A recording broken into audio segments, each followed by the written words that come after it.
রচনা ব্যানার্জি 2025-এর ভোটে তিনি হুগলির এমপি হয়েছেন।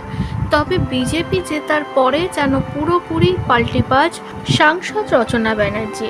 এবার একটি ইন্টারভিউতে তাকে দেখা গেল শুভেন্দু অধিকারীর প্রশংসায় পঞ্চমুখ হতে এবং তিনি যে ফিউচারে টিএমসি থেকে বিতাড়িত হবেন সেটাও তিনি ভালোভাবে জানিয়ে দিয়েছেন। শুভেন্দু অধিকারীর কাজের প্রশংসায় পঞ্চমুখ রচনা ব্যানার্জি। দেখুন কি বলছেন তিনি। কোথায় গেল দিদির ভালোবাসা, এ প্রশ্ন তুলেছেন নেটিজেনরা। এতদিন ধরে যা হয়ে এসছে সেটা ঠিক ছিল তা তো না।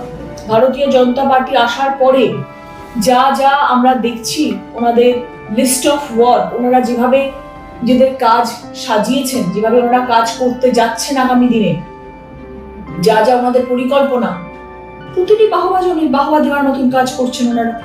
মানুষ খুশি হচ্ছেন তাদের কাজ দেখে, মানুষ চাইছেন এরকম ধরনের ভালো কাজ হোক আমাদের পশ্চিমবাংলার জন্য।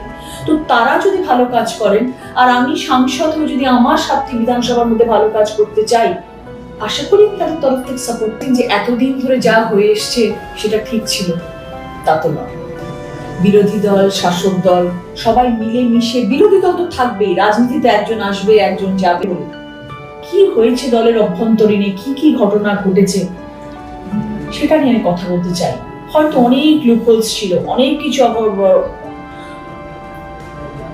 এরকম ঘটেছে যেটা ঘটা উচিত ছিল না।